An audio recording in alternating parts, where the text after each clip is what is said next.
வணக்கம். இது CoWIN blue tarot. இன்னைக்கு நம்ம என்ன பார்க்க போறோம் அப்படின்னா, துலாம் ராசிக்காரவங்களுக்கு ஜூன் 1ஆம் தேதியிலிருந்து ஜூன் 15ஆம் தேதி வரை எப்படி இருக்கு அப்படிங்கிறத நம்ம பார்க்க போறோம். ஸோ இந்த 6வது மாதம் முதல் 15 நாட்கள் துலாம் ராசிக்காரவங்களுக்கு எப்படி இருக்குங்கிறத பார்க்க போகிறோம். ஞாபகத்தில் வச்சுக்கோங்க, இது பொதுவான ரீடிங் தான். சில பேருக்கு பொருந்தும், சில பேருக்கு பொருந்தாது. 10 விஷயங்கள் சொல்கிறோம் அப்படின்னா 5 விஷயங்கள் பொருந்தலாம், 5 விஷயங்கள் உங்களுக்கு பொருந்தாது. ஸோ பொருந்தினதை எடுத்துக்கோங்க, பொருந்தாததை தவிர்த்துருங்க. உங்களுடைய மொதல் ஆரக்கிள் கார்டு என்ன சொல்கிறாங்கன்னு பார்ப்போம். துலாம் ராசிக்காரவங்களுக்கு strawberry, dedication, preparation and prolific. இந்த ப்ராலிஃபிக் அப்படிங்கிறது ஃப்ரூஷன் அப்படின்னு சொல்லப்படுது. சீடு போட்ட கையோடையே மரம் மலர்ந்து காய் காய்த்து பழுத்துறாது, தாமதமாகும், இல்லை அதுக்கு நேரம் ஆகும் அப்படின்னு அவங்க சொல்ல வராங்க. கம்மிங் டு ஃப்ரூஷன் அப்படின்னா இது வருது, இது ஒன்று நடக்குது, ஆனால் அது தாமதமாக தான் ஆகுது அப்படின்னு அவங்க சொல்ல வராங்க. இப்போ அந்த சென்டர் ஆஃப் த ரீடிங்கில் ப்ரெப்பரேஷன் நிறைய உழைக்கிறீங்க. இதுக்கு உண்டான ப்ரிப்பரேஷன் அந்த அந்த ப்ரெப்பரேஷன். இப்போ நம்ம சாம்பார் வைக்கிறோம் அப்படின்னா அதுக்கு நம்ம என்னென்னலாம் எல்லாம் வெட்டி வைக்கணும், பருப்புகளை, அந்த பருப்பை வந்து நம்ம வேக வச்சு வைக்கணும். அப்புறம் வேறு என்னென்னலாம் தேவையோ அதெல்லாம் ப்ரிப்பேர் பண்ணி வைத்த பிறகு தான் நம்ம சாம்பார் வைக்க முடியும். அந்த மாதிரி நிறைய ப்ரிப்பேர் பண்ணி வைக்கிறீங்க. பட் மறைமுகமாக ஏதோ ஒரு விஷயம் இருக்குது. ஒன்று நீங்கள் ப்ரிப்பேர் பண்ணி வச்சுருக்கீங்க, இல்லை ப்ரிப்பேர் பண்ண அந்த ஒரு விஷயத்தில் ஏதோ ஒன்று. சரி, அதை காடமிச்சு சொல்கிறேன். அண்ட் டெடிகேஷன், ரொம்ப டெடிக்கேட்டடாக இருக்கீங்க. ரொம்ப இதுக்கு நான் வந்து என்னுடைய எல்லா பவரையும் நான் கொடுத்துருக்கேன், என்ன டெடிகேட் பண்ணுறேன், ஐம் ஸோ டெடிக்கேட்டட் அப்படிங்கிறது மறைமுகமாக என்ன சொல்கிறாங்க அப்படின்னா முயற்சிகள், டிசிப்ளின் அண்ட் கான்சிஸ்டன்சி.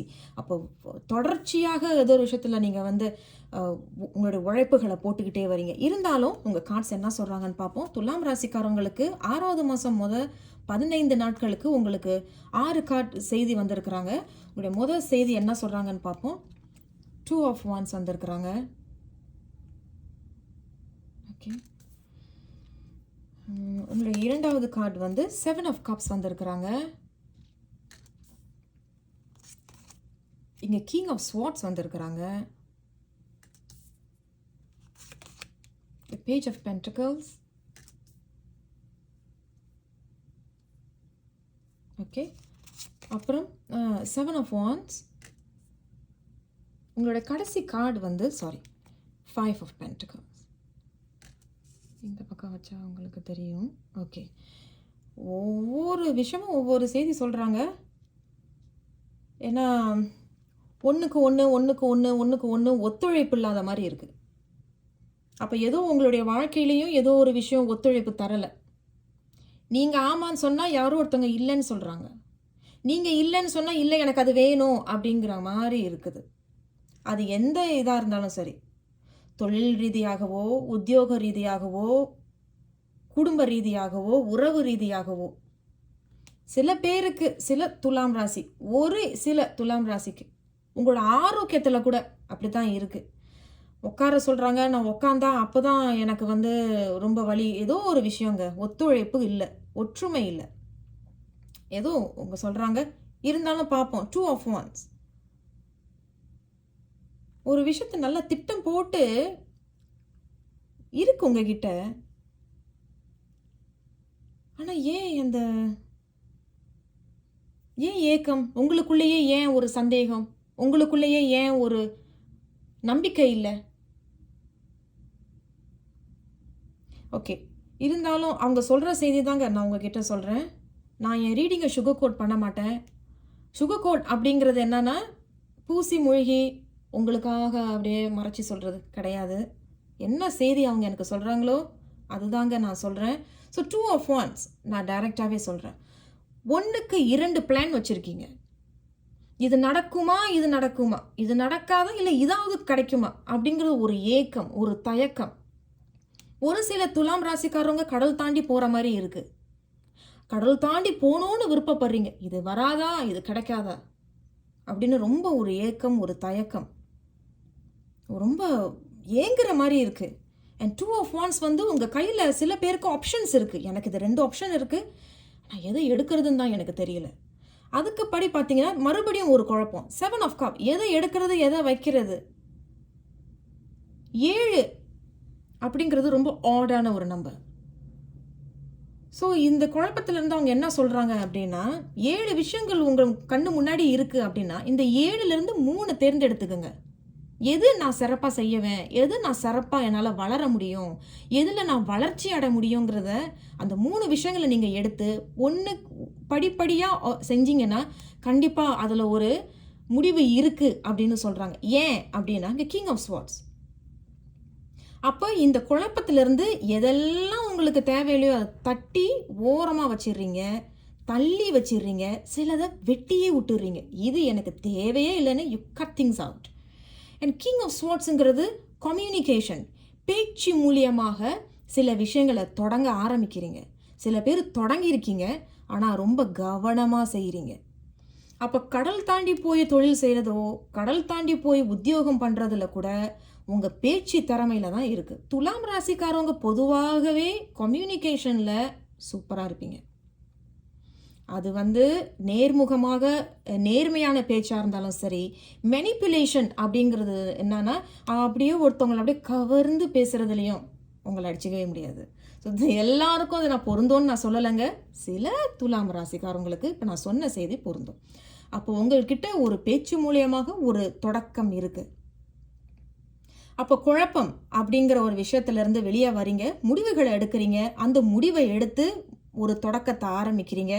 வேணாங்கிறதெல்லாம் வெட்டி விட்டு தள்ளி ஓரமாக வச்சிடுறீங்க. சில பேரை இனிமேலும் எனக்கு இது தேவையே இல்லைன்னு வெட்டி விட்டுடுறீங்க. பட் இந்த 7 ஆஃப் கப்ஸில் இன்னொரு நல்ல கவனமாக ஒரு விஷயத்த மட்டும் அவங்க சொல்கிறாங்க. என்னன்னா மாயே அப்படிங்கிறது இல்யூஷன் ஆங்கிலத்தில். இன்னும் சுருக்கமாக கொஞ்சம் தெளிவாக சொல்லணும் அப்படின்னா, நமக்கு முன்னாடி செவரு ஒன்று இருக்கும், நமக்கே தெரியாது. அந்த செவரை நீங்கள் உடைச்சா மட்டும்தான் இந்த தெளிவுக்கு நீங்கள் வர முடியும். அந்த தெளிவுக்கு வந்த பிறகு தான் பேச்சு மூலியமாகவோ திறமை மூலியமாகவோ ஒரு தொடக்கம் உங்களுக்கு வர இருக்குது, இல்லை நீங்கள் தொடங்கியிருப்பீங்க. ஏன் இங்கேயும் நீங்கள் பார்த்தீங்கன்னா பேஜ் ஆஃப் வான்ஸ் அதே மாதிரி தான். ஒரு தொடக்கம், ஒரு முன்னேற்றம். என்னால் இப்போ எல்லாத்தையுமே உருவாக்க முடியும், உருவாக்குறீங்க, குதூகலமாக இருக்கிறீங்க. ஒரு ஒரு விஷயம் பொறுமையாக நீங்கள் தொடர்ந்து கொண்டுட்டு போகிறீங்க. ஆனால் ரொம்ப நல்லா இருக்குது. அது ரொம்ப சிரமமோ கஷ்டமோங்கிற மாதிரி இல்லை, படிப்படியாக செய்கிற மாதிரி இருக்குது. அவசரப்பட வேண்டாம் அப்படின்னு சொல்ல வராங்க. ஆனால் அது ஒரு நல்ல தொடக்கம், ஒரு நல்ல ஆரம்பம். உங்களுக்குள்ளேயே ஒரு நல்ல ஒரு ஐடியாஸ் அண்ட் பிளான், திட்டங்களை சரியாக போடுறீங்க. ஒரு குதூகலம், ஒரு புத்துணர்ச்சி ஏற்படுது உங்களுக்கு. அண்ட் 7 ஆஃப் வான்ஸும் அதே தான் சொல்கிறாங்க. கிரவுண்டிங்காக இருக்கீங்க. கிரவுண்டிங்னா இதே போல் தான், டெடிகேஷன். இவங்க சொல்லியிருந்தாங்க பார்த்தீங்களா, டெடிகேஷன், நிறைய உழைப்பு, கரெக்டாக ப்ரிப்பேர் பண்ணுறீங்க. அப்போ ஏதோ ஒரு ஆப்ஷனை நீங்கள் தேர்ந்தெடுக்கிறீங்க, தொடங்குறீங்க, உங்கள் பவருக்கு நீங்கள் வரீங்க, தொடக்கத்தை படிப்படியாக கொண்டு போகிறீங்க, புத்துணர்ச்சி ஏற்படுது, நிறைய ஐடியாஸ் அண்ட் கிளாரிட்டி உங்களுக்கு பிறக்குது, சரியான திட்டங்களை போட்டு முன்னேறி போகிறீங்க. And 7 of wands is grounding. கிரவுண்டிங்னா இனிமேல் என்னை யாரும் அசைக்க முடியாது. அதாவது ஒரு வீடு கட்டும் பொழுது நம்ம என்ன போடுறோம் ஃபர்ஸ்ட்டுனா, அதனுடைய சொல்ல தெரில எனக்கு, வீடு கட்டும் பொழுது அதோட ஃபவுண்டேஷன் இல்லை, அது ரொம்ப முக்கியம். அந்த மாதிரி அந்த ஃபவுண்டேஷன் நல்லா வச்சிட்டீங்க, ரொம்ப ஸ்ட்ராங்காக வச்சுட்டீங்க, டெடிகேஷனை போட்டிருக்கீங்க, என்னை யாரும் அசைக்க முடியாது. ஏன்னா 7 ஆஃப் வான்ஸ் அப்படிங்கிறது மறைமுகமாக உங்கள் ரீடிங்கை பொறுத்த வரைக்கும் அவங்க என்ன சொல்கிறாங்கன்னா டிட்டர்மினேஷன், விடாமுயற்சி அப்படிங்கிறது இங்கே இருக்குது. ரொம்ப சென்டர்டாக இருக்கீங்க, ரொம்ப ஃபோக்கஸ்டாக இருக்கீங்க, செய்யக்கூடிய விஷயங்களில் நல்லா இருக்குது. அப்போ ஏதோ ஒரு விஷயம் நீங்கள் செய்கிறீங்க, இல்லை ஏற்கனவே ஒரு உத்தியோகத்தில் இருக்கீங்க, அங்கே உங்களுக்கு நிறையா பிரச்சனைகள் இருந்துச்சு அப்படின்னாலும் இப்போது நல்லா கிளியராக இருக்கிறீங்க. அடிப்படையாக ரொம்ப ஸ்ட்ராங்காக வச்சுருக்கீங்க, ஃபவுண்டேஷனை ரொம்ப ஸ்ட்ராங்காக வச்சுருக்கீங்க. அண்ட் ஏன் இங்கே மட்டும் அப்போ எல்லாம் சரியாக வந்துட்டு இருக்கும் பொழுது ஏன் என்ன ஆச்சு? 5 ஆஃப் பென்டிகல்ஸ் வந்துருச்சு. எதனால? துரோகம், ஏமாற்றம், பண ரீதியாக ஏமாத்திட்டாங்களா, இல்லை நீங்கள் ஏமாத்திட்டீங்களா தெரியல, இல்லை பண கஷ்டம், கடன் தொல்லைகள் இருக்குது, இதுக்கு ஒரு வழி பிறக்காதா அப்படின்னு ரொம்ப ஒரு கவலைக்கிடமான ஒரு நிலையாக இருக்குது. நீங்கள் நல்லா கவனித்து பார்த்தீங்கன்னா, ஆனால் இங்கே ஒரு சாவி இருக்குது. அப்போ உங்களுக்குள்ளே ஏதோ ஒரு ஐடியா ஒன்று பிறக்க இருக்குது.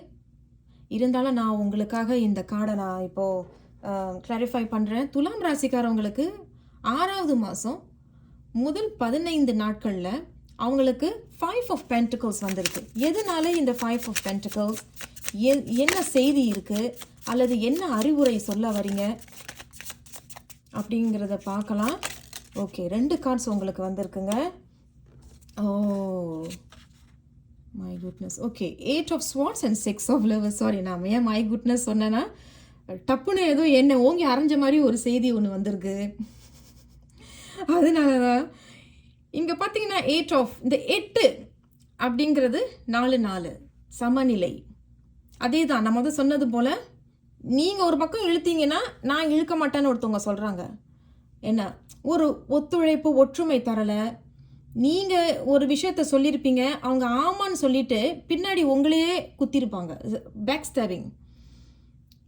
ரொம்ப ஒரு வேதனை அடைஞ்சிருக்கீங்க, குழப்பத்தில் இருக்கீங்க, இதுக்கு ஒரு முடிவு கிடையாதா அப்படிங்கிறது. இந்த 5 ஆஃப் பென்டிகல்ஸ் ஏன் வந்திருக்கு அப்படின்னா, 2 பேரும் ஒத்துழைப்பு கொடுத்துக்கிட்டு இருக்கிற நேரத்தில் 3வது மனுஷன் யாரோ ஒருத்தன் வந்து, இல்லை யாரோ ஒருத்தவங்க வந்து அதை ஏமாத்திட்டு குழப்பிட்டு போயிட்டாங்க அப்படின்னு சொல்ல வருது.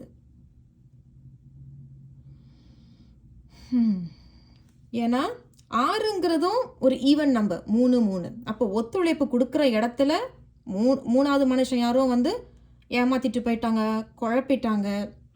8 4 ஒரு 3வது மனுஷன் வந்து குழப்பிட்டு போயிட்டாங்க. ஒரு ரொம்ப மன உளைச்சலில் இருக்கிற மாதிரி தான் காட்டுறாங்க. இருந்தாலும் நான் உங்களுக்கு இன்னும் ஒரு கார்டு எடுக்கிறேன். ஏதாவது அறிவுரை இருக்கா துலாம் ராசிக்காரவங்களுக்கு? 5 ஆஃப் பென்டிகல்ஸ் வந்திருக்குது, clarification 8 of swords and the lovers வந்திருக்கிறாங்க. என்ன அறிவுரை சொல்ல இருக்கிறீங்க? இதுக்கு ஏதாவது தீர்வு இருக்குதா துலாம் ராசி? Okay, very nice. Queen of cups வந்திருக்காங்க. ரொம்ப அருமையான ஒரு கார்டு இது, குவீன் ஆஃப் கப்ஸ். இந்த குவீன் ஆஃப் கப்ஸ் வந்துட்டாலே ஒரு விஷயத்துக்கு குவீன் ஆஃப் கப்ஸ் வந்திருக்காங்க அப்படின்னா, ஒரு வயசில் மூத்தவங்க யாராவது உங்கள் கூட இருக்கிறாங்கன்னா அவங்கக்கிட்ட ஆலோசனை கேட்டு நடந்துக்கிறது நல்லது. என்னங்க இவ்வளோ பிரச்சனை இருக்குது, போய் ஆலோசனை கேட்க சொல்கிறீங்க? அவங்க கிட்ட தாங்க செய்தியே இருக்குது, அவங்க கிட்ட தான் முடிவே இருக்குது. அவங்க சொல்கிற 10 விஷயங்களோ இருந்தாலும் சரி, 2 விஷயங்களாக இருந்தாலும் சரி, அதில் ஒரே ஒரு விஷயம் உங்களுக்கு ஒரு தெளிவு பிறக்கும். உங்களுக்கு ஆஹா, இந்த முடிவு எனக்கு நான் இப்போ எடுக்கிறேன். ஸோ இந்த சாவி இருக்குது, போட்டு திறக்கிறதுக்கு எனக்கு தெம்பு இருக்கணும், இல்லை எனக்கு முதல்ல முடிவு இருக்கணும் கையில், பலமான ஒரு முடிவு. அப்போ அது யார் மூலியமானா, உங்களோட வயசில் மூத்தவங்க ஒருத்தவங்க யார் மூலியமாக உங்களுக்கு அந்த முடிவு கிடைக்க இருக்கு. ரொம்ப பக்தி மையமாக இருப்பாங்க, வயசில் மூத்தவங்களாக இருப்பாங்க, அன்பாக இருப்பாங்க, ரொம்ப தெளிவாக இருப்பாங்க அவங்க பார்த்தீங்கன்னா. அண்ட் குவீன் ஆஃப் கப்ஸ் வந்து அது மட்டும் இல்லாமல், ஒரு சில துலாம் ராசிக்காரங்க வந்து ஜாதக ரீதியாகவோ அல்லது ஜோசியம் போய் பார்க்குறது, ஜாதகம் பார்க்குற மூலியமாகவே உங்களுக்கு இந்த முடிவு கிடைக்கும் அப்படின்னு சொல்கிறாங்க. அப்போ நீங்கள் போய் அந்த மாதிரி ஞாபகத்தில் வச்சுக்கோங்க, இது வந்து ஒரு பொதுவான ரீடிங் தான். என்னோட அறிவுரைங்கிறது எப்படி இருக்குது அப்படின்னா, அவங்க எனக்கு என்ன செய்தி சொல்கிறாங்களோ அதை தாங்க நான் உங்ககிட்ட சொல்கிறேன். இது சரின்னு பட்டுதுன்னா போய் பாருங்கள், உங்களுக்கு ஒரு நல்ல முடிவு கிடைக்க இருக்குது. அதான், அதனால் இது நீங்கள் போட்டு குழப்பிக்காதீங்க அப்படின்னு சொல்கிறாங்க. சரிங்க, ஸோ மொத்தத்தில் துலாம் ராசிக்காரவங்களுக்கு இந்த 6வது மாதம் முதல் 15 நாள் என்ன செய்தி இருக்குது, என்ன அறிவுரை சொல்ல வராங்க அப்படிங்கிறத பார்க்கலாம். ஓகே, இந்த டவர் வந்திருக்கு. இன்னும் ஒரு கார்டு நம்ம பார்க்கலாங்க. துலாம் ராசிக்காரவங்களுக்கு 6வது மாதம் முதல் 15 நாள் என்ன அறிவுரை? ஓகே, வா, உங்களுக்கு 4 கார்ட்ஸ் வந்திருக்கிறாங்க. என்ன சொல்கிறாங்கன்னு பார்ப்போம். முதல்ல டவர் வந்தது, the 10 of wands, the 2 of pentacles. ரிவர்ஸில் உங்களுக்கு ஒரு கார்டு ஒன்று வந்திருக்கிறாங்க. அது என்ன card? The hermit. The tower. எதிர்பாராத நேரத்தில் ஏதாவது ஒரு விஷயம் நடக்கும். நான் சொன்ன பார்த்தீங்களா, உங்களுக்கு ஒரு செய்தி கிடைக்க இருக்குது. திடீர்னு உங்களுக்கே தோணும், அவங்க சொல்கிற ஒரு 2 விஷயத்தில் இல்லை 3 விஷயமோ இல்லை ஒரே விஷயத்த அது பல முறைகளில் சொல்கிறாங்க அப்படின்னா அதில் உங்களுக்கு ஒரு ஐடியா கிடைக்க இருக்குது, ஒரு முடிவு ஒன்று கிடைக்க இருக்கு. ஆஹா, இது எனக்கு தெரியல. அந்த ஒரு அன்எக்ஸ்பெக்டட் மெசேஜ், எதிர்பாராத ஒரு செய்தி உங்களுக்கு வரும். த டவர் அப்படிங்கிறது வர இருக்கு, கிடைக்கும். அண்ட் இதில் ஒன்று கவனிச்சிங்கன்னா இங்கே 16 தெரியுதுங்களா? 16 அதை கூட்டுனீங்கன்னா 7. அப்போ 7ல் பிறந்தவங்களோ 16ல் பிறந்தவங்களோ 27 என்ன வேணாலும் வச்சுக்கோங்க. ஆனால் அந்த 7 அப்படிங்கிறது ஸ்பிரிச்சுவல் சம்பந்தமாக என்ன சொல்கிறாங்கன்னா ரொம்ப பக்தி மையமான உள்ளவங்க, ஸ்பிரிச்சுவலி ரொம்ப ஸ்ட்ராங்காக இருப்பாங்க. அப்போ ஏதோ அவங்க மூலியமாக உங்களுக்கு இந்த செய்தி இருக்குது. இங்கேயும் உங்களுக்கு அதை தான் சொல்ல வருது. 10 of Wands அப்படிங்கிறது பாரத்தையும் சுமைகள் உங்கள் கூட இருந்ததுன்னா தூக்கி கீழே வைங்க, அதை பாரமாக நினைக்காதீங்க. இல்லை இது சுமந்துக்கிட்டு தான் போகணும் அப்படின்னாலும் கரெக்டாக நீங்கள் ஜகிள் பண்ணுவீங்க. 2 of Pentaclesங்கிறது ஜகிள் பண்ணுறது, கரெக்டாக சமநிலை பண்ணிக்கிறது, பேலன்ஸ் பண்ணுறது. இதுக்கு என்ன திட்டம் போடணும், இதுக்கு என்ன திட்டம் போடணும்னு கரெக்டாக நீங்கள் அதை தெளிவு பண்ணுவீங்க. த ஹெர்மிட் அப்படிங்கிறது ஐசோலேஷன், தனியாக இருக்கிறீங்க அப்படின்னாலும் இல்லை தனியாக இருந்து பாடங்களெல்லாம் கற்றுக்கிட்டு என்ன ஒரு முடிவு எடுக்கணுமோ எடுத்துக்கிட்டு இப்போ தான் நீங்கள் வெளிச்சத்துக்கு வரீங்க. ஸோ மொத்தத்தில் நல்ல செய்தி சொல்கிறாங்க. இருந்தாலும் இன்னும் ஒரு கார்ட் மட்டும் பார்ப்போங்க. துலாம் ராசிக்காரவங்களுக்கு ஜூன் 1லேருந்து ஜூன் 15 இந்த ரிவர்ஸ் ஹெர்மிட்டுக்கு பிறகு ஏதாவது அறிவுரைகள் இருக்கிறதா, ஏதாவது செய்திகள் இருக்கிறதா கொஞ்சம் சொல்லுங்கள். துலாம் ராசிக்காரவங்களுக்கு very nice. Oh my goodness, உங்களுக்கு ஏஸ் ஆஃப் கப்ஸ் வந்திருக்குங்க. ஏஸ் அப்படின்னாலே நான் சொன்னேன் பார்த்தீங்களா, நீங்கள் ஒரு இருட்டுக்குள்ளே இருந்துட்டு பாடங்களெல்லாம் கற்றுக்கிட்டு ஒரு முடிவோட வெளியே வரீங்க. ஏஸ் ஆஃப் கப்ஸ், ஏஸுங்கிறது தொடக்கம், புது தொடக்கம், வரப்பிரசாதம் வர இருக்கிறது, வாய்ப்புகள் வருது, நல்ல தெளிவாக ஆகி தான் நீங்கள் வெளியே வரீங்க. அப்போ ஹெர்மிட் அப்படிங்கிறது ஐசோலேஷனாக இருக்கீங்க, செல்ஃப் ரிஃப்ளெக்ஷன், தன் உணர்வு, இதெல்லாம் உணர்ந்து வெளிச்சத்துக்கு வெளியே வரும்பொழுது புது ஆளாக தோன்றி வருவீங்க. உங்களுக்குள்ளேயே ஒரு புத்துணர்ச்சி ஏற்படக்கூடியதாக இருக்குது, ஒரு கிளாரிட்டி, நிறைய ஐடியாஸ் வருது, ஒரு உங்களுக்குள்ளேயே ஒரு அன்பு கிடைக்கும். ரொம்ப நல்லா இருக்குங்க. அதாவது ஏஸ் ஆஃப் கப்ஸ் அப்படிங்கிறது அன்பு ரீதியாகவோ சரி, எந்த ஒரு விஷயத்துலேருந்தோ சரி ஒத்துழைப்பு தருவீங்க, நிறைய ஐடியாஸ் பிறக்குது. ஒரு ஒரு ஒரு புது விஷயம் உங்களுக்கு பிறந்தாலும் கூட அதை கப்புன்னு பிடிச்சிக்கிட்டு அதிலிருந்து எப்படி அதை முன்னேறி கொண்டு போகணுங்கிற எல்லா தெளிவான கிளாரிட்டி உங்களுக்கு பிறக்குது. ஸோ இங்கே வந்து ப்ராலிஃபிக்னு சொன்னேன் பார்த்தீங்களா, ஒரு விஷயத்தை நம்ம ஆரம்பித்தோன்னே படிப்படியாக வரும். ஸோ இதுதான் அவங்க சொல்கிறாங்க, படிப்படியாக வரப்போகுது. It's coming to fruition. பழங்கள் காயாவே இருக்காது, அது பழுத்து ஒரு நாள் வரும். அதே தான், பழங்கள் பழுத்து பிறகு நம்ம ருசிக்க ஆரம்பிப்போம். அதனுடைய ருசி உங்களுக்கு வர இருக்கிறது. ஸோ துலாம் ராசிக்காரவங்களுக்கு மொத்தத்தில் ரொம்ப நல்லா இருக்குது. மனம் தளர்ந்து போகிற நேரங்களில் மனம் தளர்ந்து போகாதீர்கள். உங்களுக்குள்ள எல்லா அந்த டிசிப்ளின், அந்த கன்சிஸ்டன்சி அது உங்ககிட்ட இருக்குது. பேச்சு திறமைகளும் உங்ககிட்ட இருக்குது. அந்த துலாம் ராசிக்காரவங்களுக்கு என்னுடைய மனமார்ந்த வாழ்த்துக்கள். மற்ற துலாம் ராசிக்காரவங்க உங்களுக்கு யாராவது தெரிஞ்சாங்கன்னா அவங்களுக்கும் இதை பகிர்ந்துக்கங்க. அவங்களுக்கும் இது ஒரு பெரிய அறிவுரையாக, ஒரு வழிகாட்டுதலாகவும் இருக்கும். உங்களை நான் கண்டிப்பாக அடுத்த ஒரு வீடியோவில் சந்திக்கிறேன். சப்ஸ்கிரைப் பண்ண மறந்துடாதீங்க. லைக் பண்ணுங்கள், ஷேர் பண்ணுங்கள். நன்றி.